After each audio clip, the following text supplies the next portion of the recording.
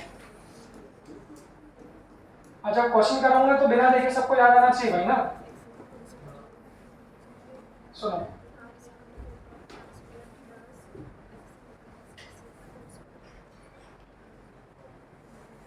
हाँ बेटा बैठना तो नहीं, बैठना तो नहीं, बैठना तो नहीं।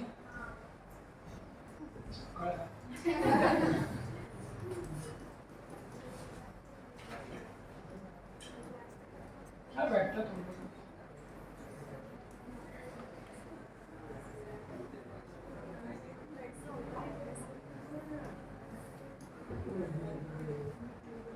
खड़े खड़े पैर दुखते हैं, तुम लोग इस बात को रियलाइज करना। 1.5 घंटा आप खड़े हो, ऐसे 4-5 घंटे खड़े हो तो पैर दुखते भाई जान।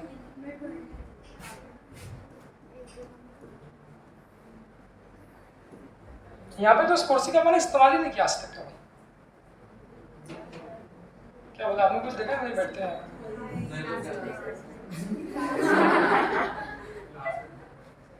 आखिरी लेक्चर जब होता था ना कुर्सी का इस्तेमाल करते थे, वहाँ पे पैर दुख जाते थे तो बैठे बैठे फिर कभी कभी मक्कारी में डिक्टेट करने लग जाओ, पैर को डिक्टेट करें तब आपको डिक्टेट कर देता हूँ। इंडक्टर की प्रॉपर्टी क्या होती है? ऐसा फीलिंग ही नहीं आती बैठ के पढ़ाने की। हाँ, इंडक्टर की प्रॉपर्टी क्या, देखो कुछ प्रॉपर्टी और कुछ लाइन मैंने बनाई है, उसको आप याद रखना, उसी समझो। देखो हालांकि इसके लिए मेरे पास में और भी बहुत सारी कहानियां आती है, बट वो कहानी के लिए 2-3 लेक्चर चाहिए अलग से स्पेसिफिकली, तो मुझे लगता है उतना समय तो नहीं है। नहीं तो कौन लीड कर रहा है और कौन लैग कर रहा है उसके लिए मैंने बहुत अच्छी कहानियां बना रखी थी। उस कहानी को और छोटा करके समझ बताता हूँ कि कैसे हम लोग जल्दी याद रखें। देखो तो रेस में 3 लोग हैं, ये 3 घोड़े हैं, इनका अपना अपना कुछ काम है भाई। रजिस्टर है, इंडक्टर है, कैपेसिटर है, सबको कुछ ना कुछ काम दिया गया है। वो काम क्या है सुनो। और हमारे पास में दूसरी कहानी क्या है, ये क्या होता है? एक ही बात है, एसी करंट हो या एसी वोल्टेज का। देखो करंट हमेशा कहाँ से आता है? वोल्टेज सोर्स से। भाई कहीं पर सोर्स होगा वोल्टेज का, तो वो वोल्टेज सोर्स से ही तो क्या निकलेगा आपका? करंट है। तो ऐसा फोटो बनाया, मतलब ये एसी वोल्टेज सोर्स है। एसी की जनरल इक्वेशन वोल्टेज की V नॉट साइन। अब इसको थोड़ा सा ऐसा कहानी समझ के याद रखना। मैंने क्या बोला? वोल्टेज सोर्स से कौन निकलेगा? करंट का मन से तो निकल नहीं जाएगा। करंट कहाँ से पैदा होता है? वोल्टेज से। तो अगर किसी भी सर्किट में कोई भी एसी वोल्टेज का सोर्स लगाओ तो वो वोल्टेज के सोर्स से ही क्या होता है? करंट निकलता है। जैसे मैंने करंट इलेक्ट्रिसिटी में ये बताया था, इन दोनों में क्या फर्क है? ये बैटरी होती है, तो बैटरी का मतलब ये क्या है? DC source. और ऐसे बना दिया, मतलब ये कौन सा सोर्स है? तो वहाँ डीसी में हम लोग क्या बोलते हैं? करंट कहाँ से निकलता है? तो बैटरी के पॉजिटिव से ही तो करंट निकलता है। तो यहाँ पॉजिटिव नेगेटिव की बजाय नॉर्मली कह दो कि एसी वोल्टेज से ही करंट निकलता है। ये जो करंट होता है ये डीसी करंट है, और ये जो करंट होता है ये कौन सा है? डीसी, जिसकी इक्वेशन क्या होती है? I not sine omega T. अब साथ में लिखूंगा प्लस माइनस। कैसे उसको समझना है? पूरा अपना जो भी ध्यान है पूरे ध्यान से सुने, 100% अटेंशन ध्यान से सुने। तो ये तो हमने कह दिया कि हाँ एसी वोल्टेज से ही करंट निकलता है। आते से मैंने ये भी कह दिया वोल्टेज और करंट की जनरल इक्वेशन। यहाँ पर आप लोग देखेंगे मैंने एक चीज़ ऐड करी। वो एक चीज़ जो मैंने ऐड करी वो क्या है? Plus minus 5। अब ये सिंबल दिया, जो 5 था वो हमारा क्या था? फेज डिफरेंस, जिसको मैंने क्या कहा? फेज मतलब अभी क्या हो जाएगा? फेज मतलब क्या था? एंगल। तो फेज डिफरेंस मतलब एंगल। तो उसे कैसे आप लोग लेंगे और उसकी कहानी कैसे लेंगे? तो कहीं पर भी अगर एसी का वोल्टेज लगा होता है तो उस एसी वोल्टेज से हमने बोला एसी करंट निकलता है। वो एसी करंट और एसी वोल्टेज के बीच कुछ ना कुछ एंगल का डिफरेंस हो सकता है। वो एंगल का डिफरेंस डिपेंड करेगा कि आगे सर्किट में क्या मिला। आगे सर्किट मतलब ऐसा। तो अगर आपने ये वोल्टेज सोर्स लगा दिया, अगर इससे ये करंट निकला, तो ये करंट और वोल्टेज में कौन आगे होगा, ये डिपेंड करेगा कि यहां पर सर्किट में क्या लगा है। अब सर्किट में क्या क्या हो सकता है, अपने पास कितने टाइप के सर्किट है वो देखना। तो अपने पास 7 टाइप के सर्किट थे। वो 7 कौन से थे, मैंने अभी गिनाए थे बीच में। यहाँ पे या तो क्या लगा हो सकता है, सिर्फ प्योर क्या लगा हो सकता है, रेजिस्टेंस, या फिर प्योर इंडक्टेंस, या फिर RL, RC, या फिर ऐसे कहानी। तो उसको कहानी को कैसे आगे बढ़ा रहे हैं, मैंने क्या बोला, कहीं पर भी अगर AC वोल्टेज लगाते हैं तो उस AC वोल्टेज में से क्या निकलता है, AC करंट निकलता है। तो वो AC करंट और वो AC वोल्टेज के बीच कितना एंगल होगा, वो किस पे डिपेंडेंट होगा। ये जो करंट यहाँ से निकलेगा ना, ये जो AC करंट यहाँ से निकलेगा और ये जो AC वोल्टेज, तो करंट और वोल्टेज के बीच यहाँ से कितना एंगल होगा, ये इस बात पे डिपेंड करेगा कि कौन सा सर्किट आप लोग क्या कर रहे हैं, यूज कर रहे हैं। पहले उसको धीरे धीरे ऐसे भूमिका बनाई। क्या बोला मैंने, करंट और वोल्टेज के बीच कितना एंगल होगा, ये किस पे डिपेंड करेगा, सर्किट कौन सा है। क्या सर्किट में सिर्फ रेजिस्टेंस है, सिर्फ कैपेसिटेंस है, या RC है, या RL है, ये उस बात पे डिपेंड करेगा कि करंट और वोल्टेज के बीच कितना एंगल होगा, या फिर टेक्निकली करंट और वोल्टेज के बीच कितना फेज डिफरेंस होगा। तो ये सब की कुछ प्रॉपर्टी होती है। प्रॉपर्टी क्या है, तो इंडक्टर की भी कुछ प्रॉपर्टी है। तो यहाँ पर मैं 2 शब्द को इंट्रोड्यूस करता हूँ, सुने होंगे आप लोगों ने, लैग और लीड। सुने लैग, कभी कहीं बोर्ड में लिखते हैं ना, करंट लैग्स बिहाइंड।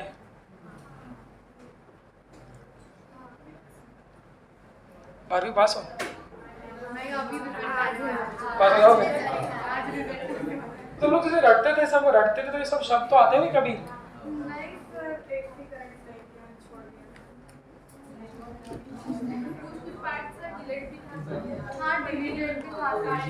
अरे कुछ भी डिलीट करो, अगर AC पढ़ा है और लैग लीड नहीं पढ़ा मतलब ऐसी पढ़ाई नहीं आपने। सिंपल सी बात है। क्यों बेटा तुमने पढ़ा, क्यों भाई, अबे नाम से ही कुछ, नाम में ही काम छुपा है। लैग का मतलब क्या होगा, पीछे। तो शब्द ऐसा आएगा, मैं बोलूंगा current lag behind the voltage, मतलब पीछे होगा। और मैं बोलूंगा लीड, लीड मतलब, तो क्वेश्चन में समझ, मैं बार बार बोलूंगा लैग लीड। तो जो लैग है मतलब वो पीछे रह गया, और जो लीड है वो आगे रह गया। तो प्रॉपर्टी क्या है, फिर कल इसको यूज करना सिखाऊंगा। प्रॉपर्टी सुन, इंडक्टर की प्रॉपर्टी क्या है कि वो करंट को पीछे करता है। सबकी अपनी अपनी चॉइसेस होती है। सुनो, इंडक्टर की चॉइस ये कि ये बोलता है कि मेरे को करंट जमता नहीं, ये अभी आगे इलेक्ट्रोमैग्नेटिक इंडक्शन में भी पढ़ाएंगे। तो इंडक्टर की शॉर्ट में बस प्रॉपर्टी याद रखना, ऐसा बोल लो कि इंडक्टर को करंट नहीं जमता मतलब वो करंट को क्या कर देगा, पीछे। जैसे जो बच्चे मुझे जानते हैं उनको मैं क्लास में अंदर आने देता, ऐसा नहीं, मतलब जो नहीं जब उनको बाहर कर दिया अपन ने। ऐसा हो सकता है, श्रुति सोचती होगी ऐसा नहीं है। तो इंडक्टर को करंट नहीं जमता तो वो करंट को पीछे कर देगा। किससे पीछे कर देगा, वोल्टेज। मतलब इंडक्टर के केस में जो करंट है वो क्या होगा, लैग्स होगा किसके, फिर इसको मैं जमाऊंगा, हालांकि लंबी कहानी है, 2-3 लेक्चर पर, उसको बहुत शॉर्ट में जमाने की कोशिश करता हूँ, उसको ध्यान सुनो।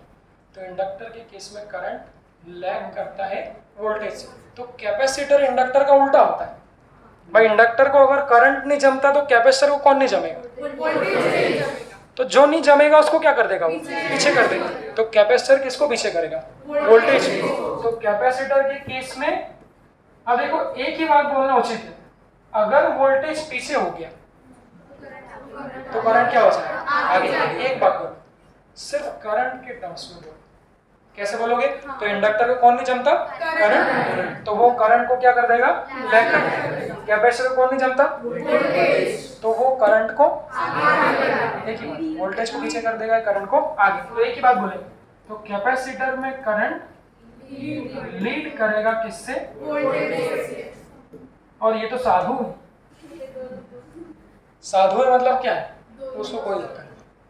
ना हमको इंडक्टर से करंट से दिक्कत है ना वोल्टेज से दिक्कत है। जब दोनों से कोई दिक्कत नहीं तो आगे पीछे करेगा क्या? नहीं। तो इसका मतलब क्या है? रेजिस्टिव सर्किट में करंट और वोल्टेज कोई आगे पीछे नहीं है, तो उसको मैथमेटिकली लेंगे they are on the same phase. Phase मतलब सेम फेज मतलब कोई आगे पीछे नहीं। तो ऐसे उसको दिमाग में हल्का हल्का भी याद रखो, उसको यूज कैसे करेंगे। तो इंडक्टर को करंट नहीं जाएगा। तो इंडक्टिव सर्किट जहां भी इफेक्टिव होगा वहां पर करंट क्या होगा? लैग होगा। कैपेसिटिव सर्किट जहां भी इफेक्टिव होगा करंट, और जहां रेजिस्टिव सर्किट इफेक्टिव होगा वहां कोई। इसी से हम प्लस माइनस निकालेंगे, जो आगे निकाले मैंने प्लस माइनस। अभी आगे बताऊंगा क्वेश्चन में कि प्लस कब लेंगे माइनस कब लेंगे, वो मैं लीड और लैग से बताऊंगा।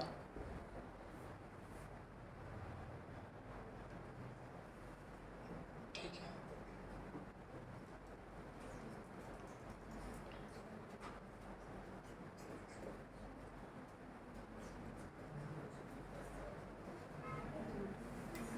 ठीक है।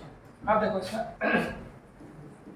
इसके कुछ छोटे छोटे क्वेश्चन आज करा दो, बाकी कर रहा हूँ। देखा मैंने बोला ये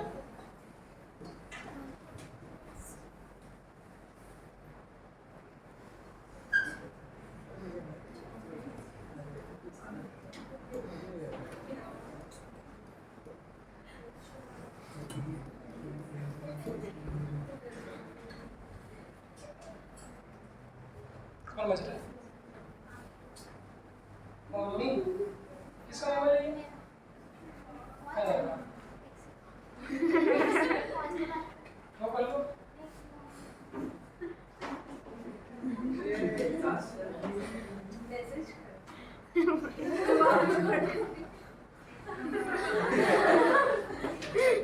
कहाँ पे हो? क्लास बैठो तो कहाँ? बेटा सुनो, क्लास में यही तो दिक्कत है आजकल के ज़माने में। अब तुम लोगों को क्या क्लास का मतलब ही खत्म हो गया बेटा। ये पहले बात तो मोबाइल चार्ज पे लगाने गलत है, घर से चार्ज करके लाओ। मम्मी का फ़ोन है, जिसका भी फ़ोन, मम्मी को पता नहीं क्लास में गया तो फिर क्यों कॉल कर?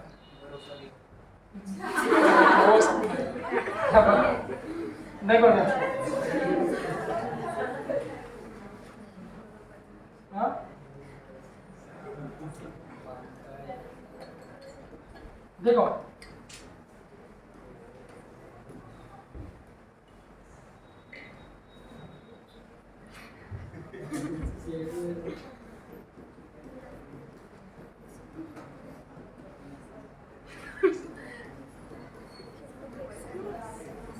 देखो एक क्वेश्चन करा दो, बाकी कल क्वेश्चन ही क्वेश्चन करना। देखो सर, ये मैंने सर्किट बना दिया।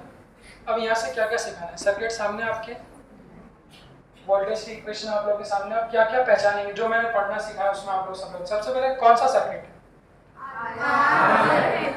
हमारे पास तो एक ही का फॉर्मूला आरएलसी का, उससे हम सब बना लेंगे। कौन सा सर्किट है? ठीक है। 4 ओम क्या है? ओम किसकी यूनिट है? ओम किसी की भी रेजिस्टेंस की यूनिट है। भाई किसी का भी रेजिस्टेंस हो, यूनिट तो क्या रहेगी? ओम रहेगी। तो 4 ओम किसका रेजिस्टेंस है? किसके ऊपर लिखा है?